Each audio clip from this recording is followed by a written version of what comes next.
Dès l'instant où ma femme Cassie a prononcé ces mots au dîner, j'ai su que notre mariage était terminé. Non pas parce qu'elle m'a blessé. Bon sang, je m'étais endurci après 15 ans avec elle. Non, c'était parce qu'elle venait de me donner les clés de sa propre destruction. Tu es si prévisible, Ethan. C'est pour ça que je m'ennuie, annonça-t-elle à notre invité, la voix dégoulinante d'un mépris théâtral. La tablée éclata de rire nerveux. Van, sa meilleure amie obsédée par Instagram, a failli s'étouffer avec son vin. Jen, la complice, gloussa comme une écolière. Même Marcus, le copain de Jim de trait, afficha un sourire en coin derrière sa bière. J'étais assis là, la fourchette à mi-chemin de ma bouche, regardant ma femme se donner en spectacle devant son public. Le lustre coûteux projetait des ombres dramatiques sur son visage alors qu'elle se penchait en avant, savourant clairement les feux de la rampe.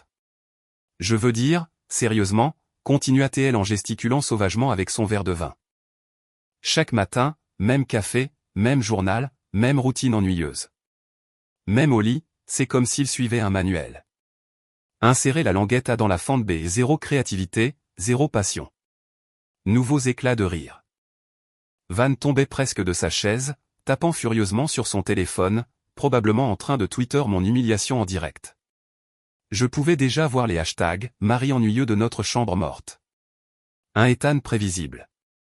C'est alors qu'elle a lâché la bombe. Peut-être qu'on devrait essayer un mariage ouvert, dit Cassie, les yeux brillants de malice. Tu sais, pour pimenter les choses, se donner un peu de liberté. La table devint silencieuse. On pouvait entendre les glaçons teintés dans le verre de Marcus. La bouche de Jen pendait comme celle d'un poisson. Le téléphone de Van se figea au milieu d'une phrase. Tout le monde attendait ma réaction. Le mari humilié, le rustre prévisible, l'homme qui venait d'être publiquement castré par sa propre femme. J'ai souri. Tu sais quoi, Cass? Tu as absolument raison. Je posai ma fourchette et la regardai droit dans les yeux. Son sourire suffisant vacilla légèrement.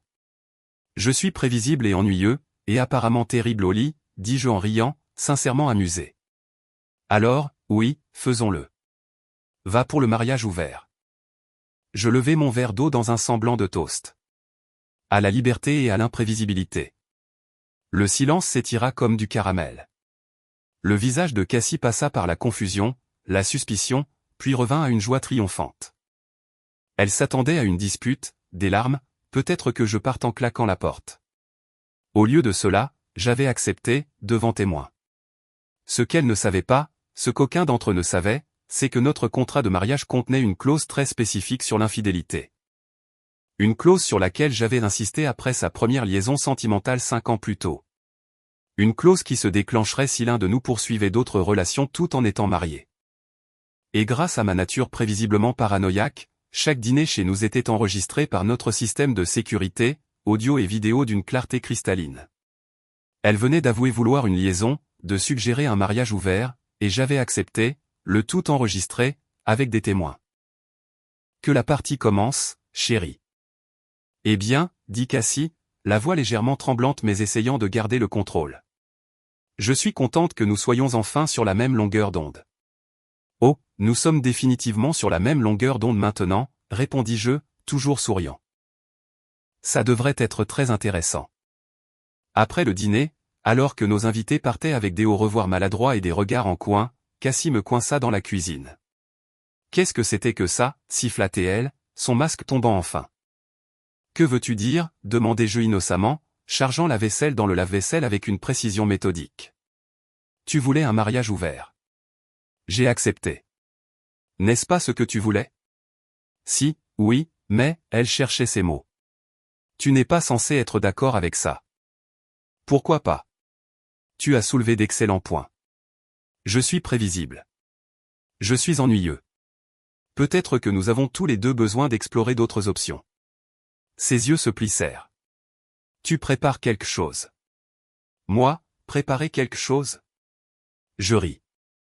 Cass, tu viens de dire à tout le monde que je suis trop prévisible pour planifier une liste de courses, et encore moins un stratagème élaboré.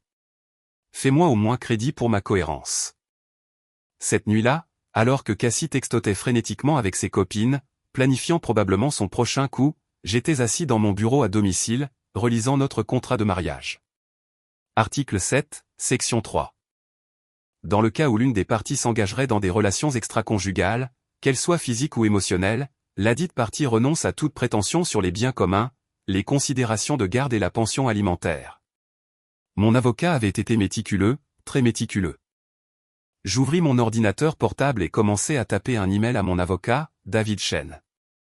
Non, attendez. Je l'appellerai David Miller. Vieilles habitudes. David, tapez-je. J'ai besoin de discuter de l'article 7, section 3 de l'accord prénuptial Harland. Des développements récents suggèrent que nous pourrions avoir besoin de nous préparer à son application. Veuillez examiner le fichier audio ci-joint du dîner de ce soir et me conseiller sur les prochaines étapes. Je joignis l'enregistrement de sécurité du dîner, en soulignant les passages pertinents avec leur horodatage. La confession de Cassie, sa suggestion d'un mariage ouvert, mon accord, tout était capturé en haute définition. Alors que j'appuyais sur « Envoyer », j'entendis le téléphone de Cassie vibrer constamment depuis la chambre, probablement en train de se coordonner avec son entraîneur, Trey. J'avais vu la façon dont il se regardait à la salle de sport, les contacts prolongés pendant ses séances d'entraînement personnel, les changements d'horaire pratiques qui coïncidaient parfaitement avec mes voyages d'affaires.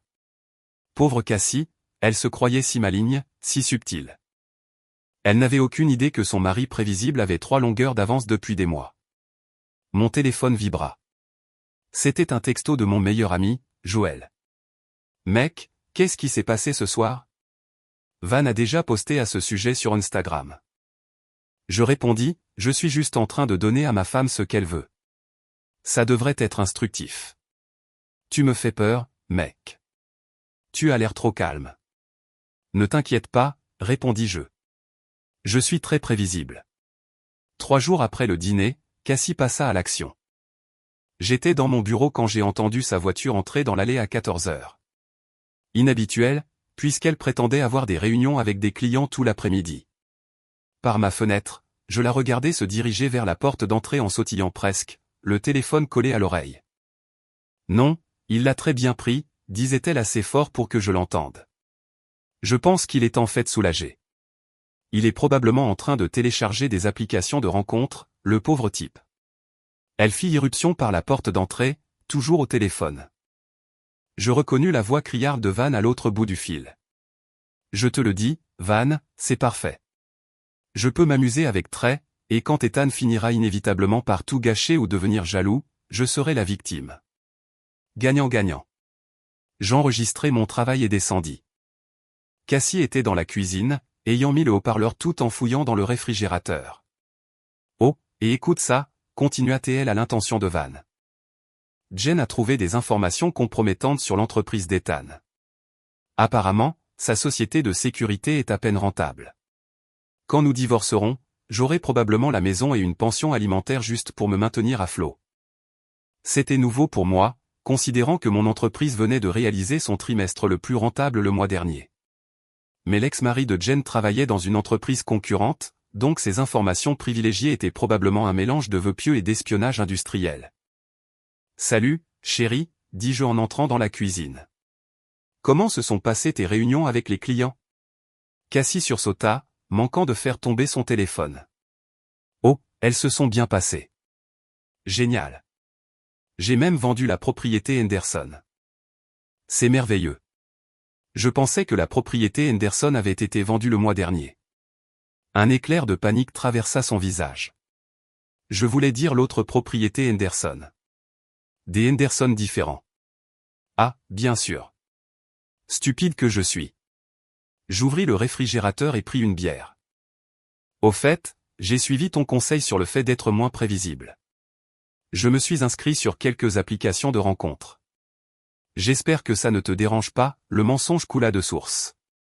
Je ne m'étais inscrit à rien, mais je voulais voir sa réaction. Oh, dit-elle, essayant de paraître nonchalante. C'est super. Tant mieux pour toi. Mais je surpris une lueur dans ses yeux. Pas de la jalousie, du calcul. Elle planifiait déjà comment utiliser mes prétendues rencontres contre moi. Je devrais probablement aller à la salle de sport, dit-elle en attrapant son sac d'entraînement. Trey m'aide avec une nouvelle routine.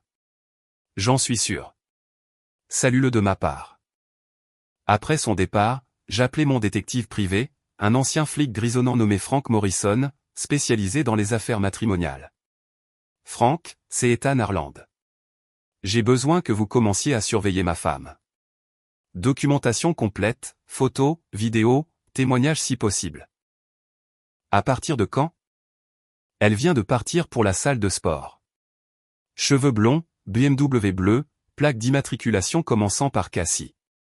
Elle y sera probablement pendant environ 2 heures, mais je doute qu'elle s'entraîne tout le temps. Compris. Quel est l'objectif final ici? L'application d'un contrat de mariage. J'ai besoin de preuves irréfutables d'infidélité. Considérez que c'est fait. Ce soir-là, Cassie rentra à la maison, rayonnante d'endorphine post-entraînement et de quelque chose d'autre. Ses cheveux étaient en désordre malgré sa queue de cheval. Son rouge à lèvres était bavé, et elle avait cet air satisfait que je n'avais pas vu depuis des années. Bon entraînement, demandai-je depuis le canapé où je regardais un match de basket. Incroyable. Trey sait vraiment comment me pousser dans mes derniers retranchements. Je parie qu'il sait le faire. Elle disparut à l'étage pour une longue douche pendant que je consultais le rapport préliminaire de Frank, arrivé par email crypté.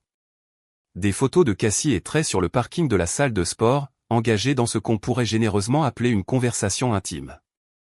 D'autres photos d'eux entrant ensemble dans un café, assis très près l'un de l'autre, sa main sur sa cuisse. Le cliché parfait était une vidéo d'eux s'embrassant contre sa BMW avant qu'elle ne parte. Frank avait même réussi à obtenir l'audio. J'ai hâte que nous n'ayons plus à nous cacher, disait Trey. Bientôt, répondit Cassie. Très bientôt. J'ai tout transmis à mon avocat avec une note, phase interminée. Veuillez préparer les documents préliminaires de divorce, mais ne les déposez pas encore. Je veux voir jusqu'où cela va aller. La semaine suivante, Cassie devint plus audacieuse. Elle commença à travailler tard, à assister à plus de dîners d'affaires et à participer à des séminaires immobiliers le week-end qui nécessitaient des nuitées. Son téléphone vibrait constamment de textos qui la faisaient sourire d'une manière que je n'avais pas vue depuis des années. Pendant ce temps, je jouais le rôle du mari ignorant. Je lui demandais comment s'étaient passés ses séminaires, complimentais ses nouveaux vêtements de sport, et lui suggérais même d'inviter Trey à dîner un de ces soirs. C'est gentil de ta part, dit-elle, clairement confuse par ma coopération continue. Mais je ne pense pas que ce soit approprié. Pourquoi pas? C'est ton entraîneur. J'adorerais rencontrer le gars qui a un impact si positif dans ta vie.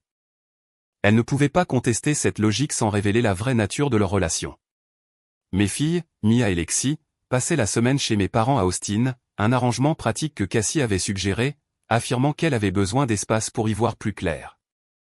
Ce dont elle avait vraiment besoin, c'était de liberté pour poursuivre sa liaison sans s'inquiéter que les enfants ne tombent sur quelque chose. Vendredi soir, Frank appela avec une mise à jour. Votre femme et son petit ami viennent de s'enregistrer au Marriott du centre-ville, chambre 1247. Ils sont enregistrés sous son nom, mais elle est bien là.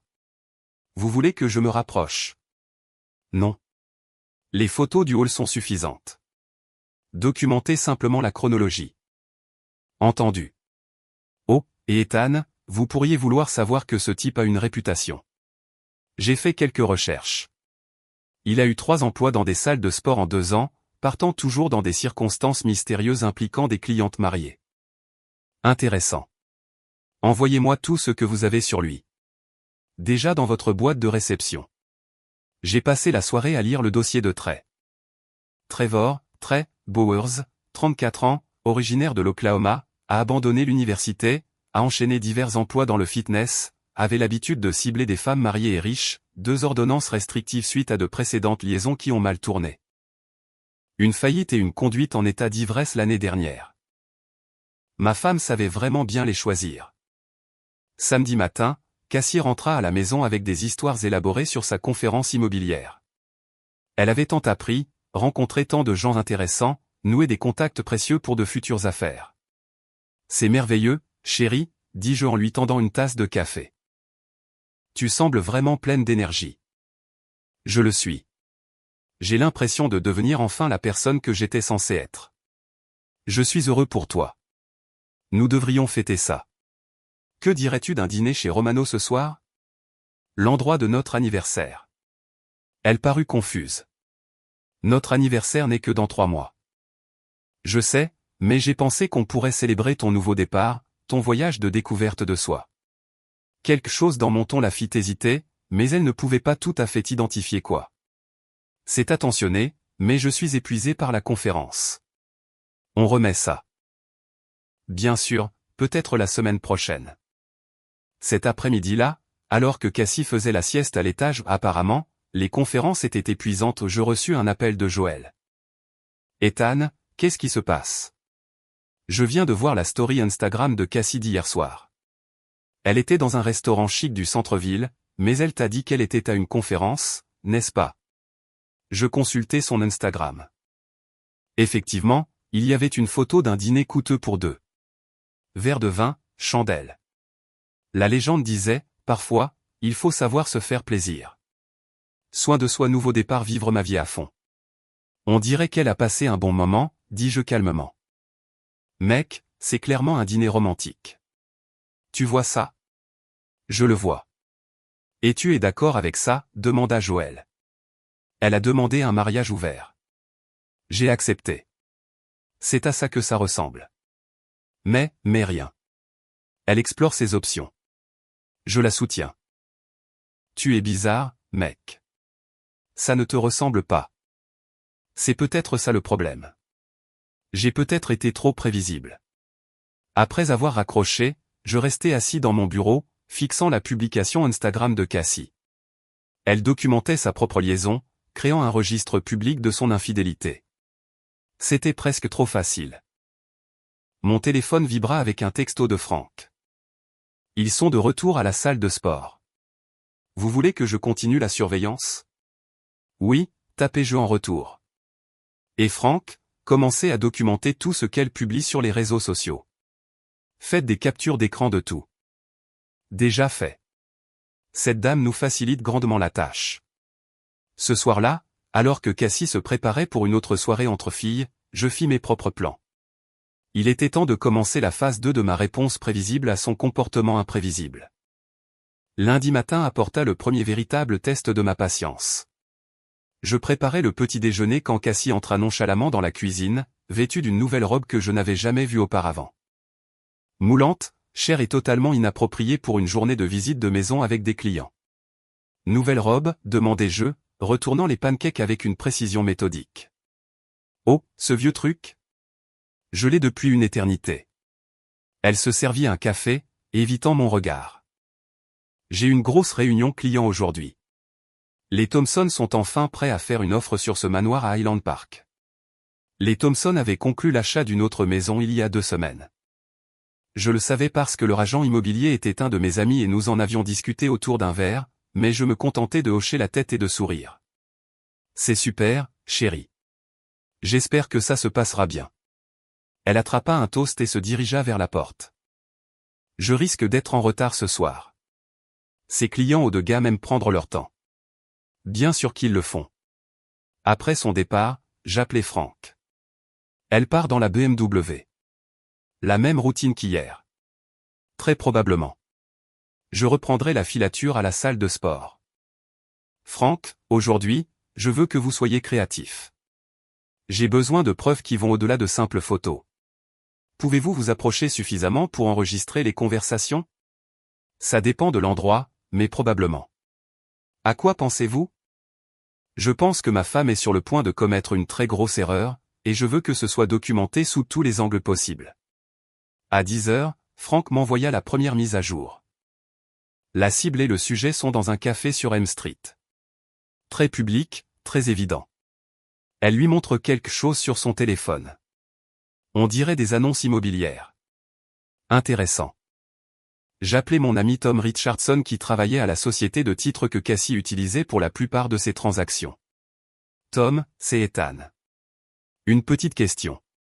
Est-ce que Cassie a regardé des propriétés pour elle-même récemment? Des biens d'investissement, peut-être? C'est drôle que tu demandes. Elle est passée la semaine dernière pour se renseigner sur la mise d'une propriété à son nom seul. Elle a dit que c'était pour des raisons fiscales. Quelque chose à voir avec la séparation des actifs professionnels des actifs personnels. Mon sang se glaça. Elle prévoyait de dissimuler des biens, se préparant pour un divorce où elle pourrait plaider la pauvreté tout en possédant secrètement une propriété. Quelle propriété? Ce nouveau développement de condos au centre-ville, Prime Real Estate. Elle a fait une offre sous son nom de jeune fille. Après avoir raccroché, je restais assis dans mon bureau, les pièces du puzzle s'emboîtant. Cassie n'avait pas seulement une liaison. Elle prévoyait de me dépouiller. La suggestion de mariage ouvert ne concernait pas la liberté ou l'excitation. Il s'agissait de me faire passer pour l'époux infidèle, pendant qu'elle se positionnait comme la victime. Elle avait probablement planifié cela depuis des mois, voire des années. Le moment de sa liaison, l'humiliation publique au dîner, même l'envoi des enfants au loin, tout était calculé pour me faire passer pour le méchant qui abandonnait sa famille pour d'autres femmes. Dommage pour elle, j'avais 3 longueurs d'avance. J'appelai mon avocat. David, j'ai besoin que vous geliez immédiatement tous les comptes joints. Rétention légale en attendant la procédure de divorce. Êtes-vous sûr de vouloir aller si vite? Une fois que nous aurons fait ça, il n'y aura pas de retour en arrière. J'en suis sûr. J'ai aussi besoin que vous enquêtiez sur tout achat immobilier que ma femme a pu faire au cours des 6 derniers mois. Vérifiez son nom de jeune fille, Cassie Morrison. Je m'en occupe tout de suite. À midi, Franck appela avec une mise à jour qui illumina ma journée. Vous n'allez pas le croire. Ils sont dans un magasin de meubles. Elle choisit des meubles de chambre et dit au vendeur que c'est pour son nouvel appartement. Il est avec elle, se comportant comme s'ils étaient un couple. J'ai tout filmé.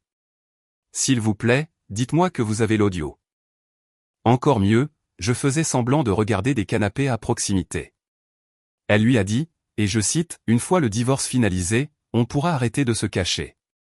Ethan ne saura pas ce qui lui est arrivé. » Magnifique. Continuez à les suivre. Oh, ça s'améliore. Il prévoit de retrouver ses amis pour déjeuner dans ce restaurant branché sur Msekini Avenue. On dirait qu'elle le présente au cercle intime. C'était parfait. Plus elle rendait leur relation publique, plus mon dossier devenait solide. À 14 heures, mon téléphone sonna. C'était Cassie. « Salut chérie », dit-elle, la voix artificiellement douce. Ma réunion client a duré plus longtemps et maintenant les Thompson veulent voir 3 autres propriétés cet après-midi. Je serai probablement à la maison très tard. Pas de problème. Prends ton temps. Tu es terriblement compréhensif à propos de tout ça. Que veux-tu dire? Je ne sais pas.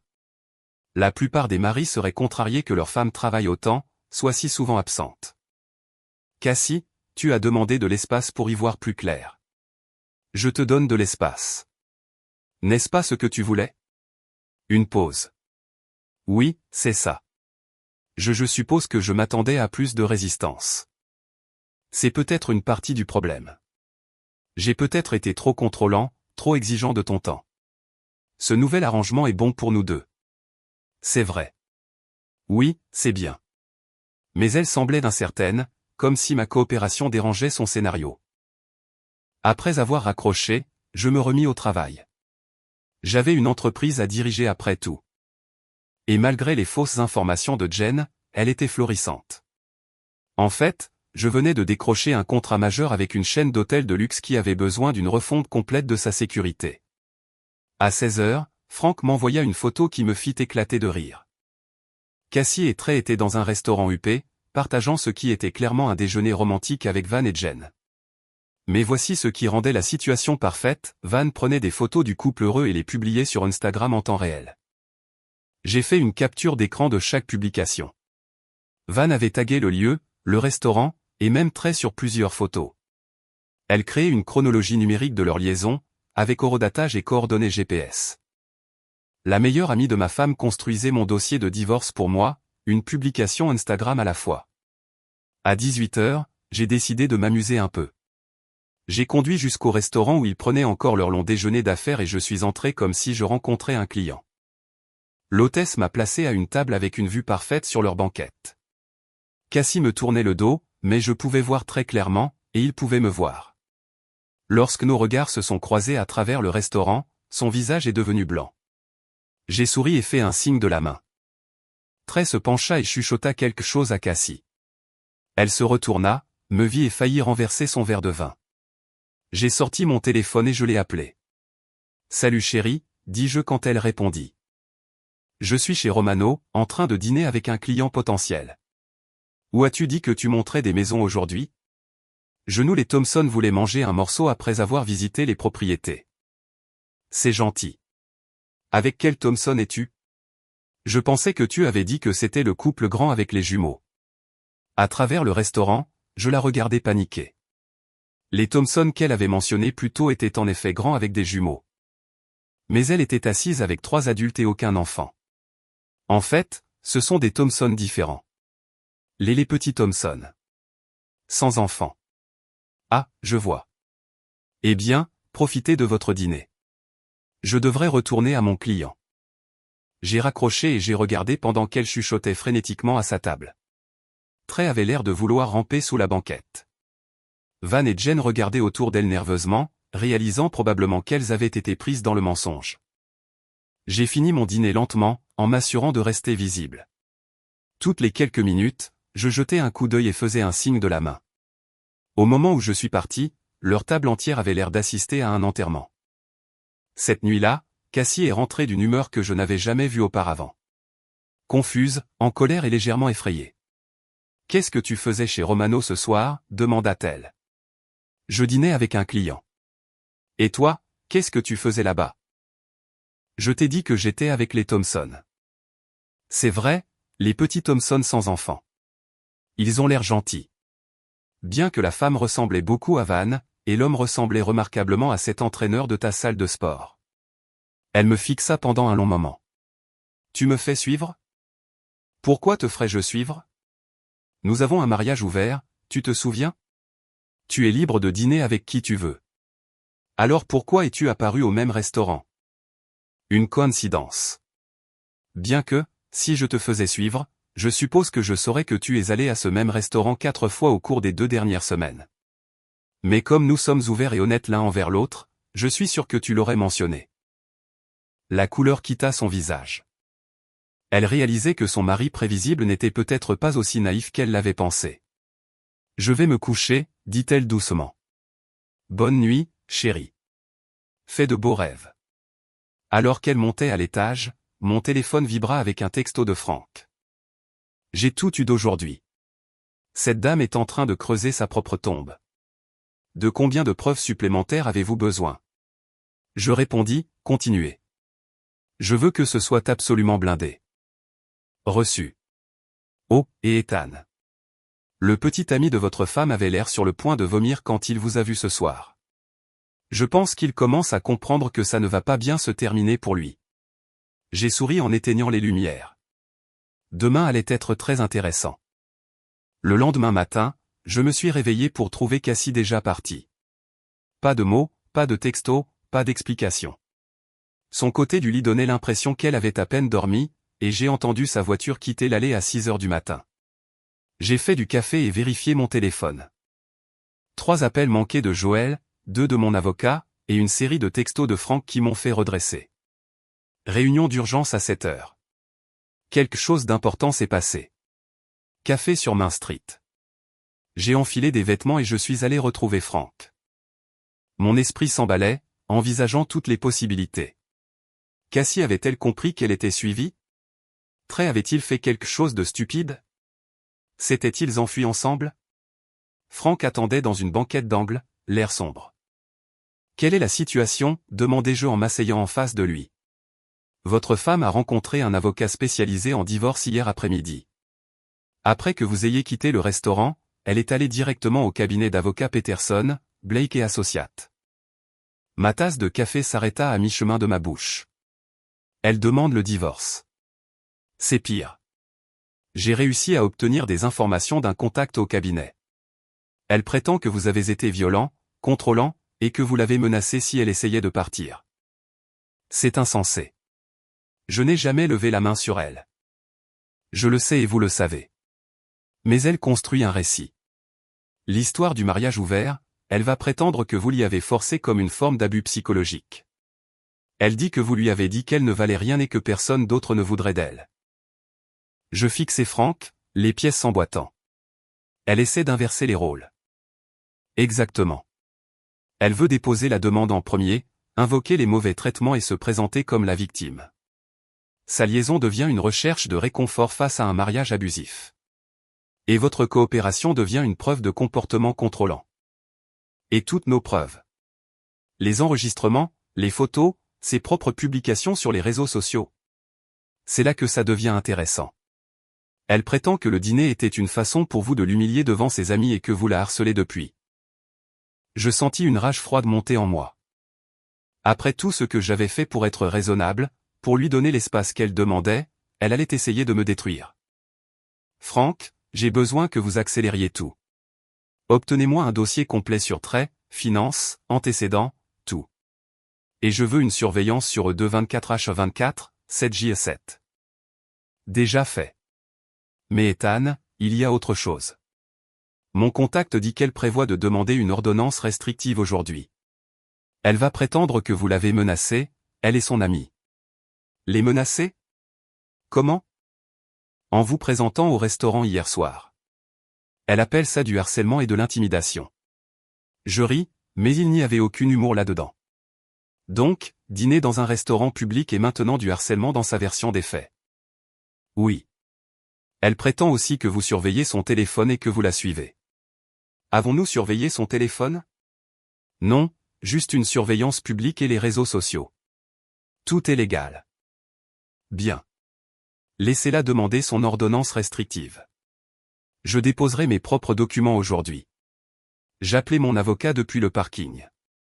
David, je dois demander le divorce immédiatement et je dois devancer ma femme au tribunal. Pourquoi cette précipitation? Elle prévoit de déposer sa demande aujourd'hui avec des allégations de mauvais traitement. Je dois d'abord établir la véritable chronologie. Je peux avoir les papiers prêts en 2 heures. Retrouvez-moi à mon bureau. J'y serai. Alors que je conduisais vers le bureau de David, mon téléphone sonna. C'était Cassie. Ethan, nous devons parler. Bien sûr. Qu'est-ce qui te préoccupe? Je pense que cette histoire de mariage ouvert était une erreur. Je pense que nous devrions essayer une thérapie de couple à la place. Vraiment? Qu'est-ce qui t'a fait changer d'avis?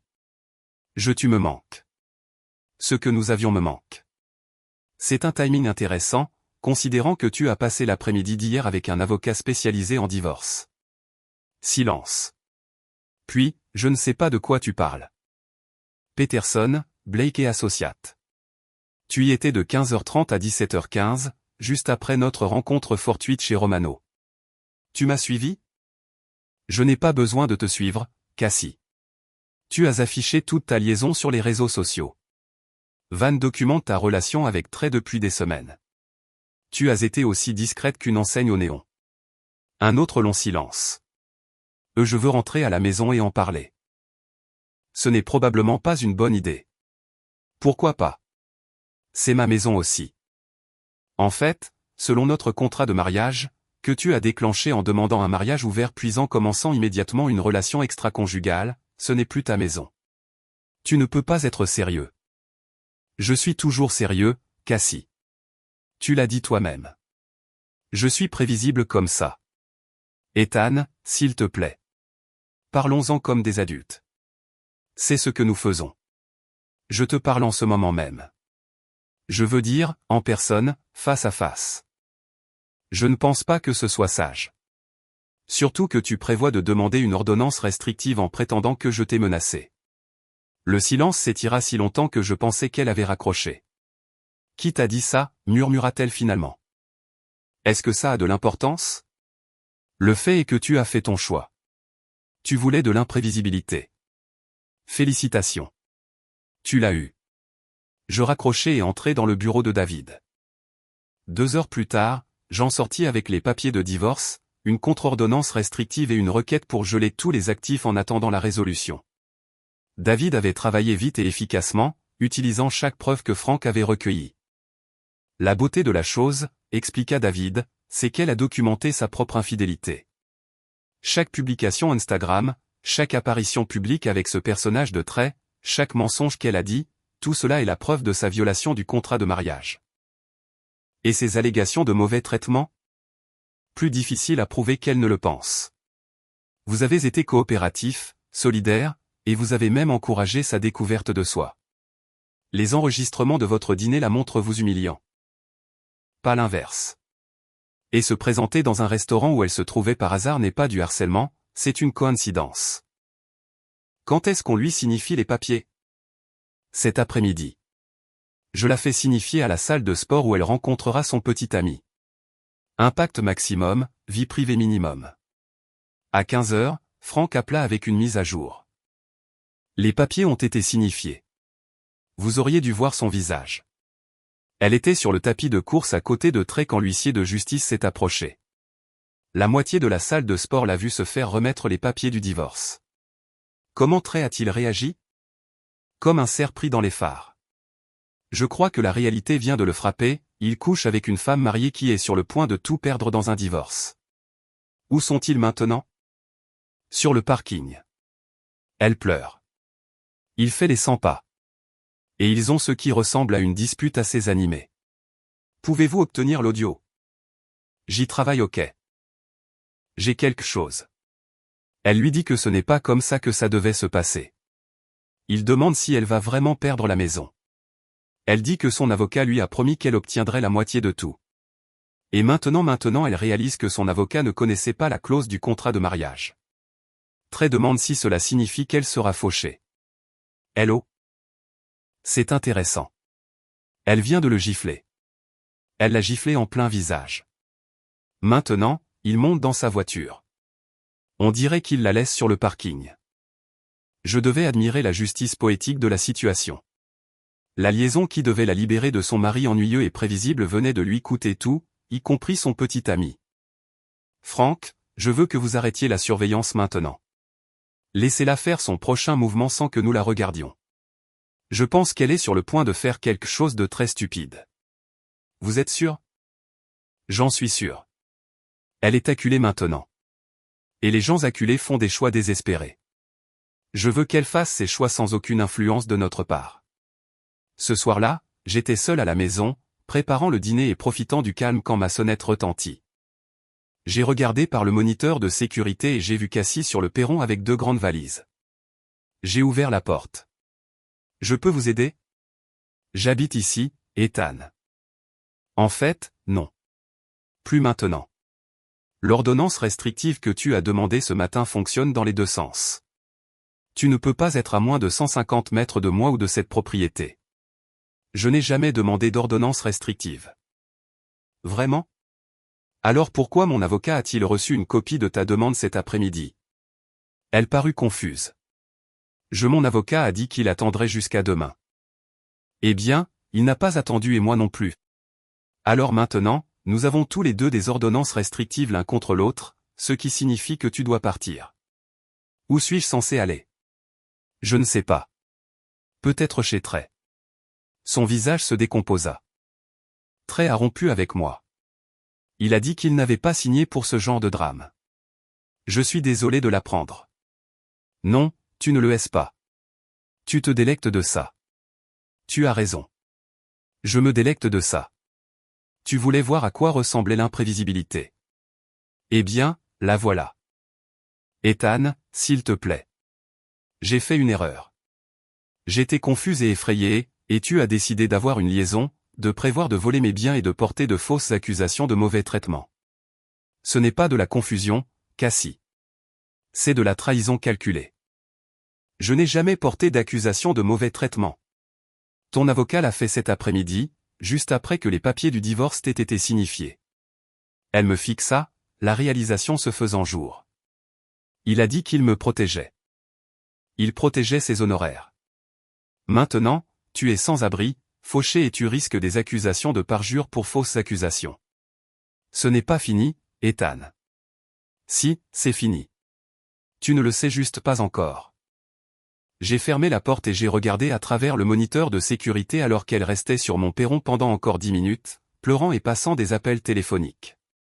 Finalement, elle a rechargé ses valises dans sa voiture et est partie. Mon téléphone a vibré avec un texto de Franck. Elle vient de s'enregistrer dans un motel sur l'autoroute 75, le genre qui loue à l'heure. Je me suis versé un verre de vin et je me suis assis sur mon canapé, regardant la maison qui était maintenant entièrement mienne. Demain, Les filles rentreraient de chez leurs grands-parents dans une situation bien différente de celle qu'elles avaient laissée. Mais ce soir, pour la première fois depuis des années, j'allais profiter de la paix et du silence de ma vie prévisible et ennuyeuse. Le lendemain matin apporta une visite inattendue. Je prenais mon café sur ma terrasse quand Joël se présenta à mon portail arrière, l'air de ne pas avoir dormi. « Il faut qu'on parle », dit-il en entrant dans le jardin. « Bonjour à toi aussi. Un café ? Ethan, qu'est-ce qui se passe ? Van m'a appelé hier soir en pleurant, disant que tu as détruit la vie de Cassie et qu'elle est à la rue. Je lui versai une tasse et lui fis signe de s'asseoir en face de moi. Van t'a appelé ? C'est intéressant. Pourquoi Van t'appellerait-elle à propos de mon divorce ? Parce qu'elle s'inquiète pour Cassie et qu'elle sait que nous sommes amis. Elle dit que Cassie loge dans un motel horrible et que tu as gelé tout son argent. J'ai gelé les avoirs communs en attendant la procédure de divorce. C'est la procédure standard. Mais elle n'a accès à aucun argent du tout. Elle a accès à ses comptes personnels, ses comptes professionnels et son épargne. Ce à quoi elle n'a pas accès, c'est à mon argent. Joël s'assit lourdement. Van dit que Cassie n'a jamais eu de liaison. Elle dit que tu as inventé ça pour justifier le divorce. J'ai sorti mon téléphone et lui ai montré les propres publications Instagram de Van des 2 dernières semaines. Des photos de Cassie et Trey au restaurant, au magasin de meubles, se tenant la main, s'embrassant. Van a posté ça elle-même, dis-je en faisant défiler les preuves. Elle a documenté toute la liaison en temps réel. Le visage de Joël pâlit en regardant les photos. Je n'en avais aucune idée. Bien sûr que non, parce que Van te ment, tout comme Cassie m'a menti. Mais pourquoi Van mentirait-elle ? Parce qu'elle a réalisé qu'elle a aidé à détruire un mariage et qu'elle essaie de réécrire l'histoire. Regarde ça. Je lui ai montré une vidéo que Van avait postée il y a seulement 3 jours. Cassie et Trey étaient dans un bar à vin, clairement en rendez-vous, et la légende de Van disait, tellement heureuse de voir ma copine recevoir enfin l'amour qu'elle mérite. Nouveau départ vrai du bonheur ma vie à fond. Joël fixa la vidéo. Ça date d'il y a 3 jours. Il y a 3 jours, Van célébrait la liaison de Cassie. Maintenant, elle prétend que ça n'a jamais eu lieu. Mon Dieu, Ethan, je suis désolé. Je n'en avais aucune idée. Ce n'est pas ta faute. Mais tu devrais savoir que Van et Jen ont activement aidé Cassie à planifier tout ça. Elles ont menti à tout le monde, y compris à toi. Mon téléphone sonna.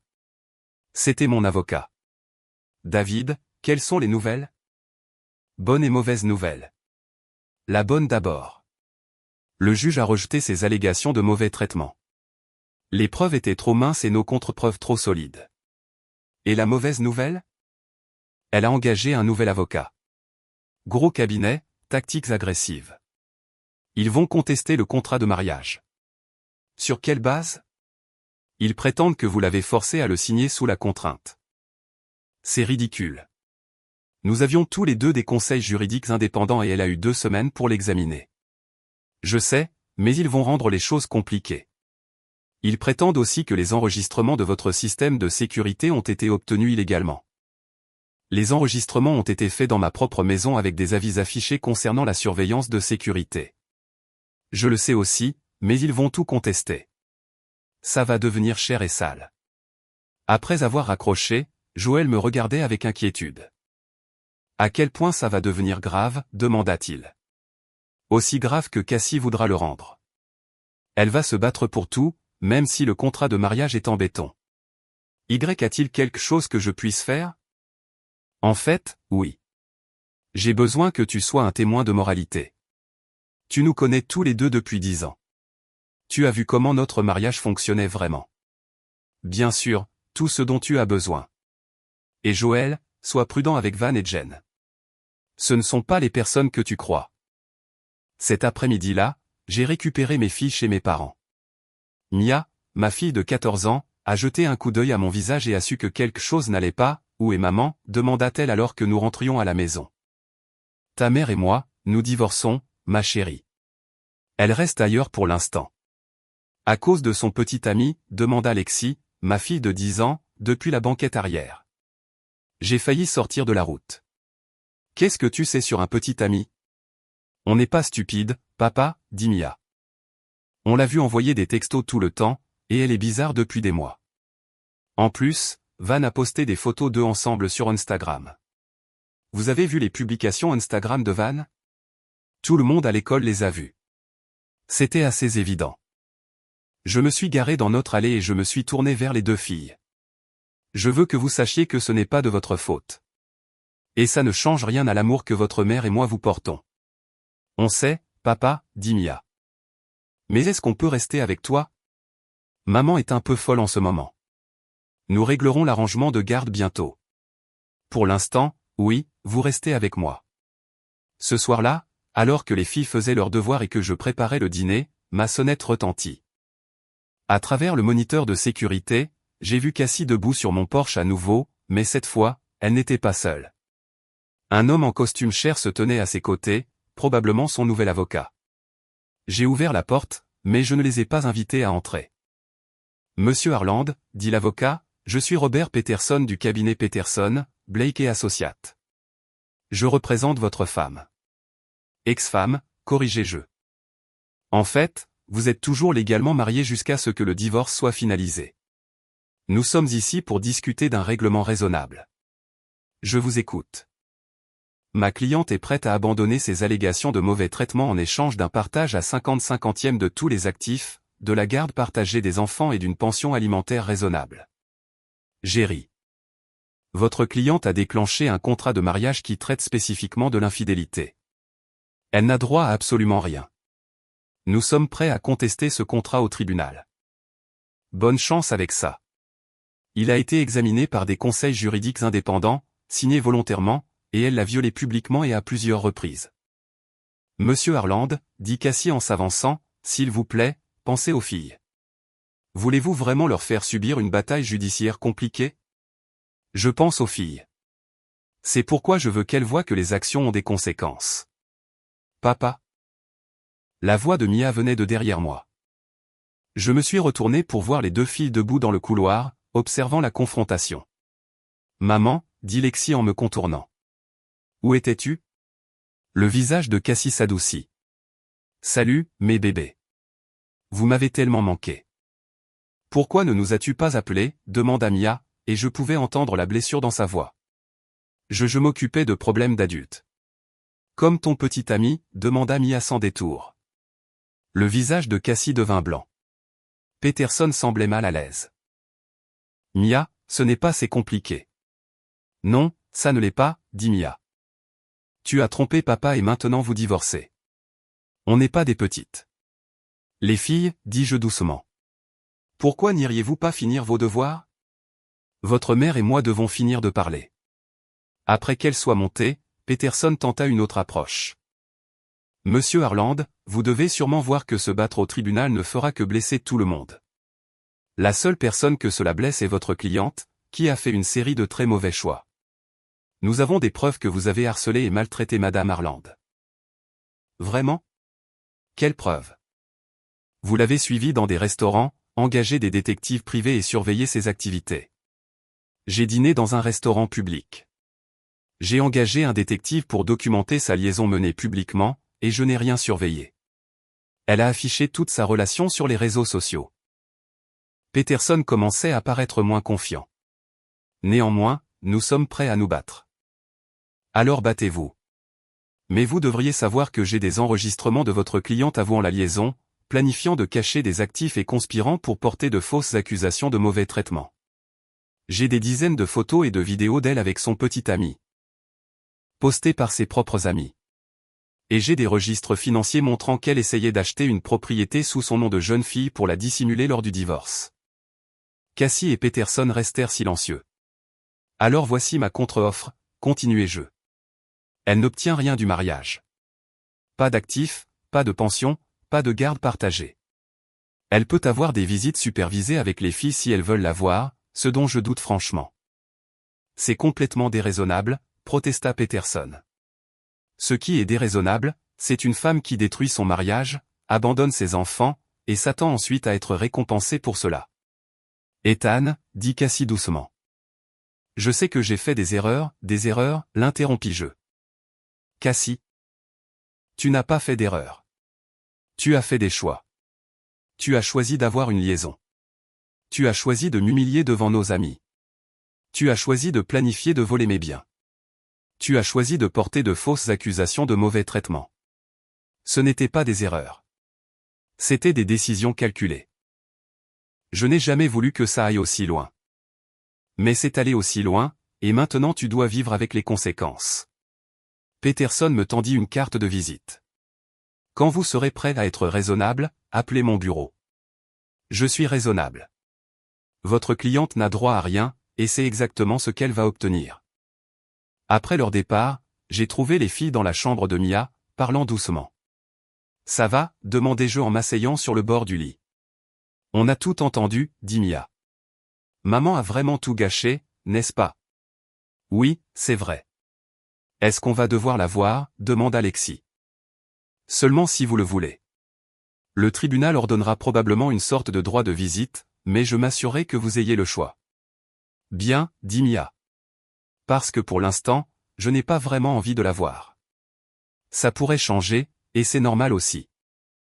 Papa, dit Lexi, est-ce que tu vas bien? Je les serrai toutes les deux dans mes bras. Je vais très bien. Nous allons tous très bien. Cette nuit-là, après que les filles se soient endormies, je me suis assis dans mon bureau, examinant les dossiers que David m'avait envoyés. Les nouveaux avocats de Cassie allaient rendre les choses difficiles, mais ils menaient une bataille perdue d'avance contre des preuves accablantes. Mon téléphone vibra avec un texto de Franck. Je pensais que vous devriez savoir que le petit ami de votre ex-femme est de retour. Je les ai vus ensemble dans un bar ce soir. J'ai souri. Trey était soit très indulgent, soit très stupide. Quoi qu'il en soit, ça n'avait plus d'importance. Je répondis, plus mon problème. Et pour la première fois depuis des mois, c'était vraiment le cas. 3 semaines plus tard, j'étais assis dans une salle de conférence du tribunal, regardant l'équipe juridique de Cassie réaliser qu'il n'avait aucun dossier. Son nouvel avocat, Peterson, avait amené 2 associés et une pile de dossiers qui semblaient impressionnants mais ne contenaient rien d'utile. Votre honneur, disait Peterson au médiateur, ma cliente a été clairement contrainte de signer un contrat de mariage qui est scandaleusement unilatéral. Monsieur Peterson, répondit le médiateur, votre cliente avait une représentation juridique indépendante et 2 semaines pour examiner l'accord. Elle a également paraphé chaque page, indiquant qu'elle comprenait les termes. Mais elle était sous le coup d'une contrainte émotionnelle, due à quoi? À la demande en mariage de Monsieur Harland? Ce n'est pas une contrainte légale, maître. Je regardais Cassie s'agiter sur sa chaise. Elle avait l'air fatiguée, vieillie, et n'arrêtait pas de regarder son téléphone, probablement en train de texter avec Trey, qu'il avait effectivement reprise après une brève rupture.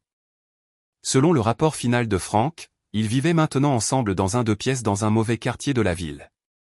De plus, continua mon avocat, David, Madame Harland a violé publiquement et à plusieurs reprises la clause d'infidélité du contrat de mariage. Elle a documenté sa liaison sur les réseaux sociaux, a présenté son petit ami à des amis communs.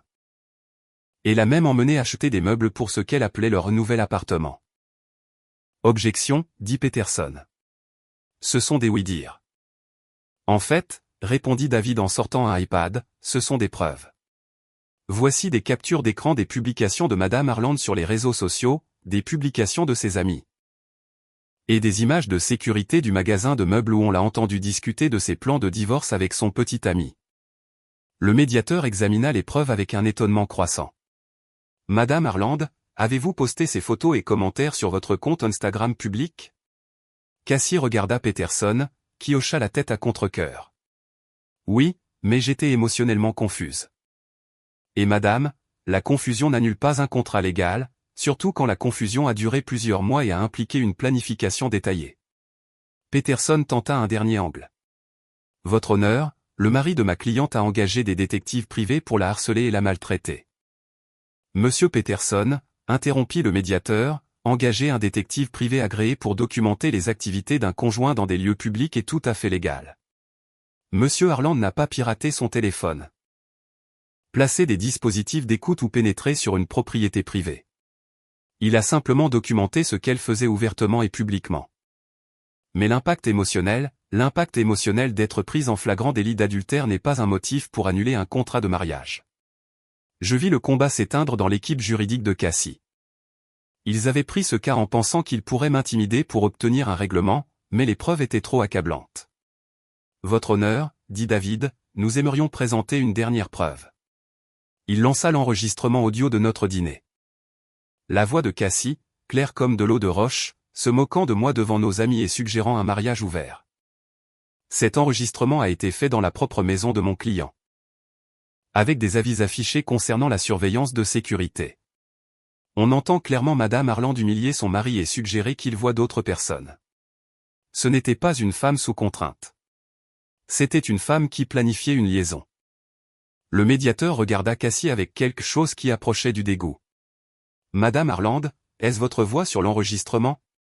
Oui, mais, et étiez-vous, en fait, déjà impliqué avec un autre homme lorsque vous avez fait ces déclarations? Cassie regarda à nouveau Peterson, mais il fixait ses notes, calculant probablement à quelle vitesse il pourrait abandonner ce cas. Oui.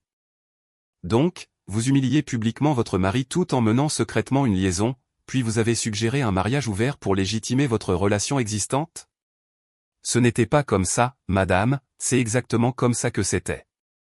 Et tout est documenté. La médiation se termina avec Cassie obtenant exactement ce que le contrat de mariage spécifiait, rien. Pas d'actifs, pas de pension alimentaire, pas de garde partagée. Elle obtiendrait des visites supervisées avec les filles un week-end sur 2, à condition qu'elle veuille la voir. En quittant le tribunal, Peterson me prit à part.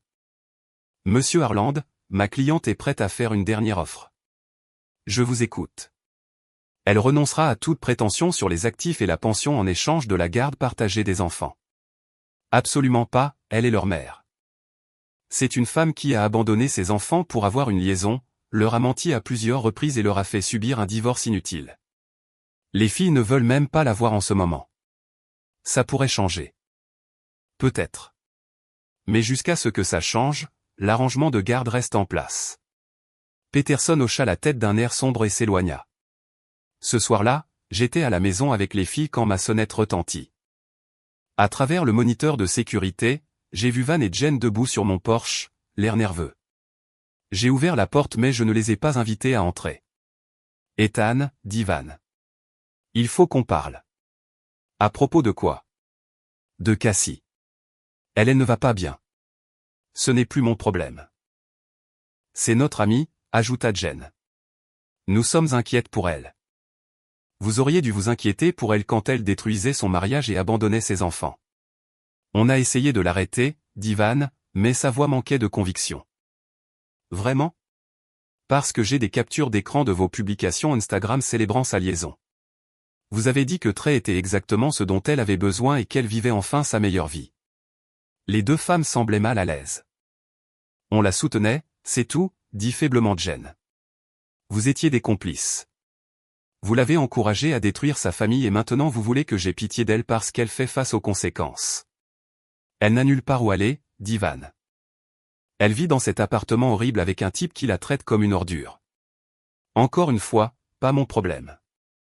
Et les filles? Leur mère ne leur manque pas? Pourquoi ne leur demandez-vous pas? J'appelais à l'étage. Mia, Lexi, vous pouvez descendre une minute? Les filles apparurent en haut des escaliers. Van et Jen sont là. Elles veulent savoir si votre mère vous manque. Mia regarda les deux femmes avec une expression de pur mépris. Vous êtes sérieuse, là? Chérie, dit Van. Ta mère a fait des erreurs, mais elle vous aime. Elle nous aime, interrompit Mia. Elle ne nous a pas appelés depuis 3 semaines. Elle a emménagé avec son petit ami et a oublié qu'on existait. Ce n'est pas vrai, protesta Jen. Vraiment? Quand est-ce qu'elle a appelé pour la dernière fois? Quand est-ce qu'elle a demandé comment on allait à l'école? Quand est-ce qu'elle s'est comportée comme une mère au lieu d'une adolescente?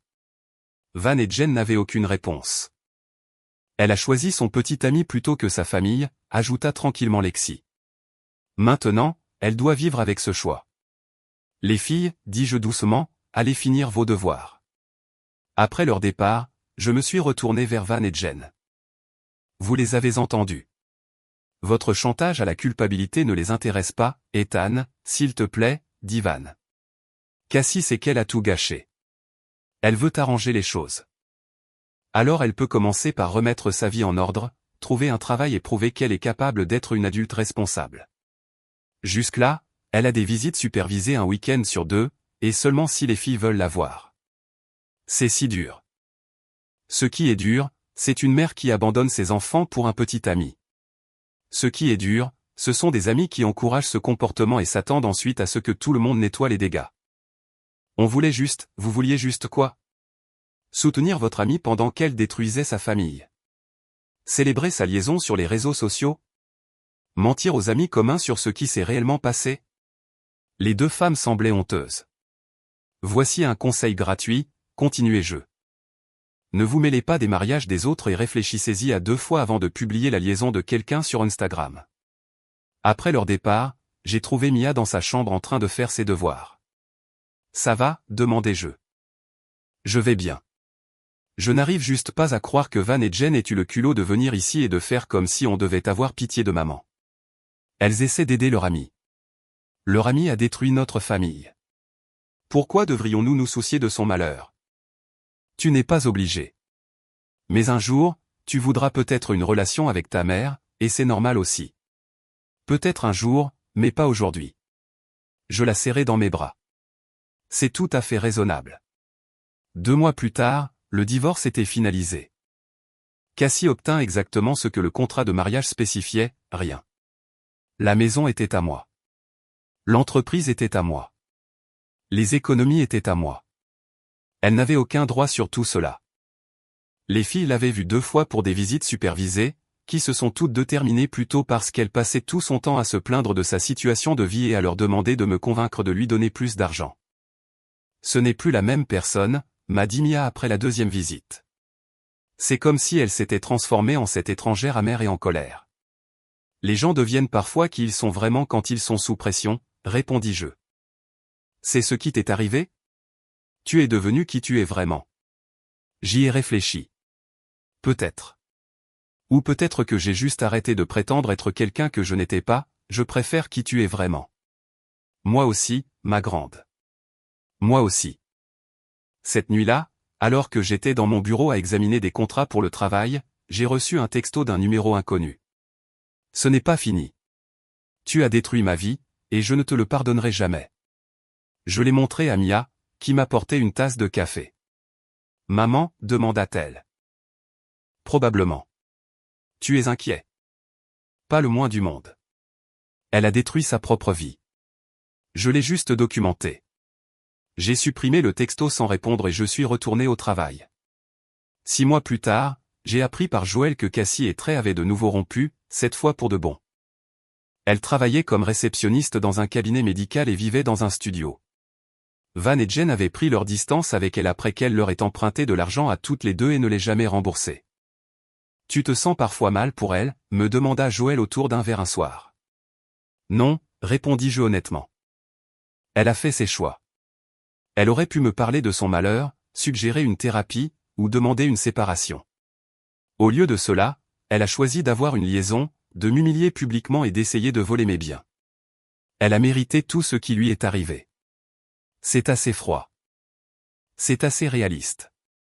Les actions ont des conséquences. Elle apprend cette leçon un peu tard dans la vie, mais elle l'apprend. Et les filles? Est-ce qu'elles demandent parfois après elle? Parfois, mais de moins en moins. Elle a clairement montré que ces drames sont plus importants que leur bien-être. C'est triste. C'est triste, mais ce n'est pas ma responsabilité de réparer ses erreurs. 1 an plus tard, j'étais à la remise des diplômes de Mia au lycée quand j'ai vu Cassie sur le parking. Elle avait l'air plus âgée, fatiguée, et conduisait une vieille Honda qui avait connu des jours meilleurs. Elle m'a approché après la cérémonie. Ethan, dit-elle doucement. Elle est magnifique. Elle est magnifique, intelligente et forte. Je suis fier d'elle. Tu devrais le lui dire. J'ai essayé. Elle ne veut pas me parler. Peux-tu lui en vouloir? Cassie resta silencieuse un moment. Je sais que j'ai tout gâché. Je sais que j'ai blessé tout le monde, mais j'essaie de remettre ma vie en ordre. Tant mieux pour toi. Penses-tu qu'il y a une chance que les filles veuillent une relation avec moi un jour? Je ne sais pas. C'est à elle de décider. Et toi? Penses-tu que tu me pardonneras un jour? J'ai regardé cette femme qui avait été ma femme, qui avait partagé mon lit et mes rêves, qui m'avait donné 2 belles filles. Elle avait l'air brisée, vaincue et sincèrement désolée. Cassie, je t'ai pardonné il y a longtemps. Pas pour toi, mais pour moi. Porteur de la colère est épuisant. Mais tu ne me feras plus jamais confiance. Non, je ne te ferai plus jamais confiance. Mais le pardon et la confiance sont 2 choses différentes. Elle hocha la tête, les larmes aux yeux. Je suppose que je le mérite. Tu as mérité exactement ce que tu as eu. Ni plus, ni moins. Alors qu'elle s'éloignait, Mia apparut à mes côtés. C'était maman? Oui. Qu'est-ce qu'elle voulait? S'excuser, je crois. Trop peu, trop tard. Ce n'est pas à moi de décider. C'est à toi et Alexis de décider. Mia regarda sa mère s'éloigner dans la vieille Honda. Peut-être un jour, dit-elle, mais pas aujourd'hui. C'est tout à fait raisonnable. Ce soir-là, alors que nous célébrions le diplôme de Mia avec un dîner et un gâteau, j'ai réfléchi à combien nos vies avaient changé. Les filles étaient heureuses, en bonne santé et épanouies. J'avais bâti une entreprise prospère et je sortais avec une femme merveilleuse qui appréciait ma nature prévisible. Cassie avait voulu de l'excitation, de l'imprévisibilité et de la passion. Elle avait eu les 3, ainsi que la pauvreté, l'instabilité et le regret. Quant à moi, j'avais appris qu'être prévisible n'était pas un défaut de caractère. C'était une force de caractère. La fiabilité, la constance et l'intégrité n'étaient peut-être pas excitantes, mais elles étaient le fondement d'une bonne vie. Papa, dit Lexi alors que nous nettoyions après le dîner, es-tu heureux? Oui, ma chérie. Je suis très heureux. Bien. Tu mérites d'être heureux. Toi aussi. Ta sœur aussi. Et un jour, peut-être que votre mère trouvera comment être heureuse, elle aussi. Tu penses qu'elle y arrivera? Je l'espère. Mais c'est son propre chemin à parcourir. Alors que je bordais Lexi ce soir-là, elle posa une dernière question. Papa, est-ce que tu regrettes parfois d'avoir épousé maman? Non, mon bébé. Parce qu'épouser ta mère m'a donné toi et Mia. Et vous 2 êtes les meilleures choses qui me soient jamais arrivées. Même si elle t'a blessé. Même si elle m'a blessé. Parfois, de bonnes choses naissent de mauvaises situations. Comme nous. Exactement comme vous. 2 ans plus tard, j'ai épousé Sarah, une femme gentille et intelligente qui pensait que ma nature prévisible était exactement ce qu'elle cherchait. Les filles l'adoraient, et elle les aimait en retour. Cassie a envoyé une carte pour me féliciter de mon mariage. C'était un petit geste, mais il montrait une évolution. Elle avait aussi recommencé à voir les filles occasionnellement, de brèves visites qui sont progressivement devenues plus longues à mesure qu'elle prouvait qu'elle pouvait faire passer leurs besoins avant ses propres drames.